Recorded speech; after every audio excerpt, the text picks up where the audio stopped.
Hey folks, how's it going? Welcome back to my show. I'm Sean David. Thanks for tuning in. Let's talk some old school NBA. Now, today's episode, I want to talk about Nick Anderson disrespecting Michael Jordan and again having to pay for it.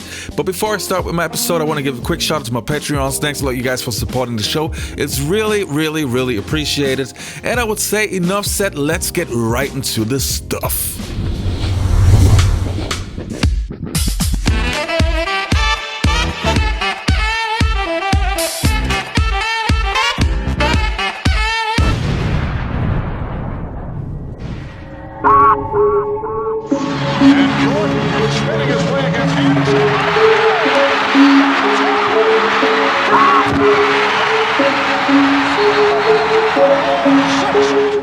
It was like 45, isn't 23. Get myself back to this level of basketball and hopefully get back in the situation where I can redeem myself. From long range, Scott had it blocked by Jordan. Over the back, this could be entertaining. I wanted to go back to the feeling I had with 23. Now, before we get to the crucial moment where Nick Anderson is disrespecting Michael Jordan, let me take you back to the early beginning of Nick Anderson's NBA career so you know who I'm talking about. Nick Anderson was born on the 20th of January in 1968 and was, funny enough, a Chicago native. The 6'6" small forward / shooting guard played college ball in Illinois and was considered a powerful wing player that had high potential. When he was drafted by the Orlando Magic in the first round with the 11th pick, the fans had high expectations for Anderson. While the team was a very odd mix of role players, Anderson quickly confirmed that he was a good choice by the Orlando Magic, and even though he came off the bench in his rookie season, he was still averaging 11 points per game. In the next couple of years, Anderson turned into a leading star player of the Magic and was even close to becoming an NBA All-Star. But of course, this role changed as soon as Penny Hardaway and Shaquille O'Neal came along, but still Nick was a very important and valuable asset. The one thing that made Nick so valuable was that he could not only post up with a strong body, but he also could shoot the three, which was very important since Shaq was always double teamed. In this role, Anderson was still good for 15 to 20 points per game and was one of the reasons why the Orlando Magic were the new team of the future. But so were the Bulls since Michael Jordan had his comeback. Even though there were not many games left when Michael Jordan came back, everybody knew that the Bulls would now be a clear title contender again. The entire league was scared, and even though the Orlando Magic had a powerhouse, they did not want to play the Chicago Bulls and Michael Jordan. When MJ returned, we all know that he wore number 45 instead of number 23, and he had some great but also some weak games. His body and mind wasn't ready yet. When the Bulls and the Magic met in the playoffs, Game 1 would go down in NBA history. 91-90 the score. Chicago with the lead with 18 and 1/10 seconds to play. And Jordan spinning his way against Anderson. Here comes Hardaway for Jordan. The Magic by 6 and 2/10 seconds to go. Another look as Nick Anderson did it from behind, chasing Jordan, knocked it away, leading to this. And Penny Hardaway finds Horace Grant flying in on the right side. A rare moment, Michael Jordan losing the ball in the crucial seconds of the match. In this game, MJ lost his invincible aura, which is exactly the reason why Nick Anderson, who stole the ball of Michael, said something that he probably never should have said. After the game, Nick Anderson said, he was like 45, isn't 23. Oh, man. Well, obviously, Michael Jordan is superstitious. 45 is in mothballs. 23 is back. I just felt like 45 wasn't natural. I wanted to go back to the feeling I had with 23. When we met them the next game, MJ just went out. Been shooting much in the past few games. Misses that jumper. Bad pass. Pippen finds Michael. The pull-up. It's down for a three. Hello. Well, Michael got the first good look and he drains the three. He had that fancy Hardaway. That's why I think they have to stay more at home with him. Michael has 5 already.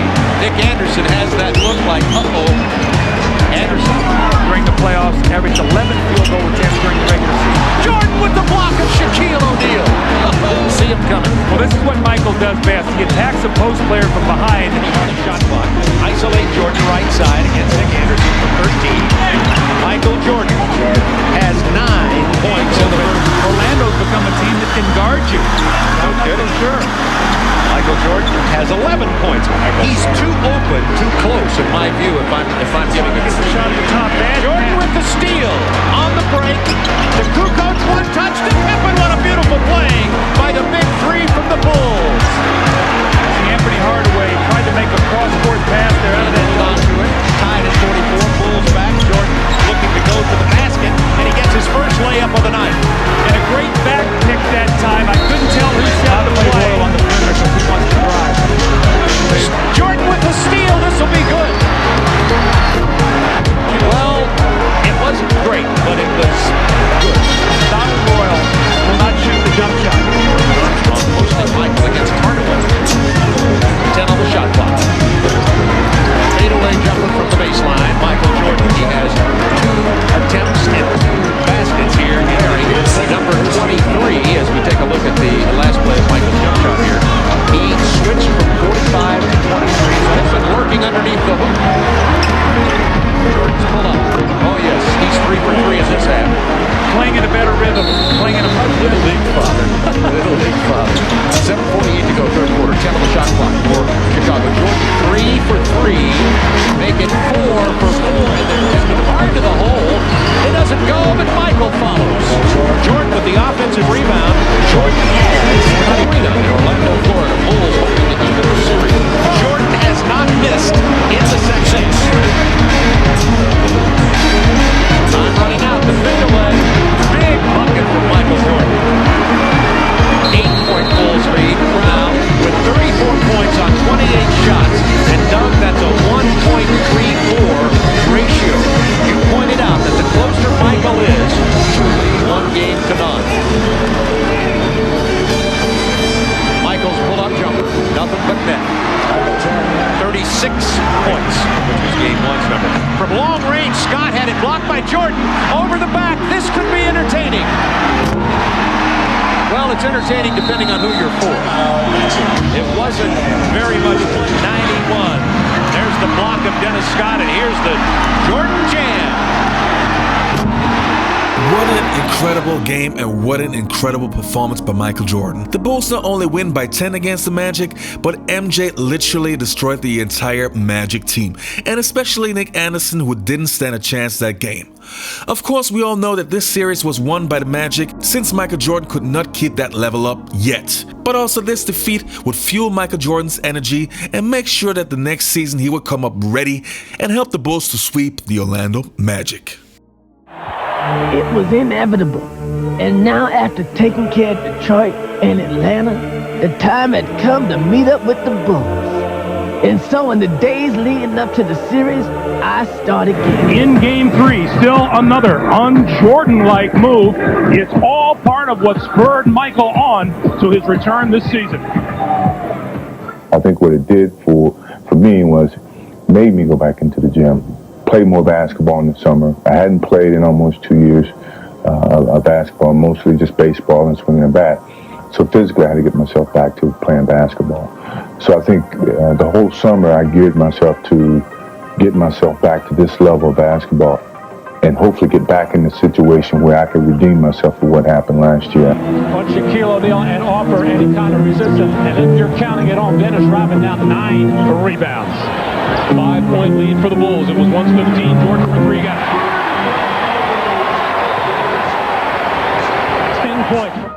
Alright you guys, that's it for today's episode. I hope you enjoyed this video. Do me a favor, don't forget to hit that subscribe button. Also check out my Basketball Time Machine podcast on iTunes and on Spotify. For old school black music, check out my radio station, Jam Time Machine Radio. It's jamtimemachine.com. Alright, you all be healthy, take care, and goodbye. This show is brought to you by Jam Time Machine Radio, the finest of old school black and pop music. Check out www.jamtimemachine.com and listen to non-stop old school black and pop music. Jam Time Machine Radio. More than just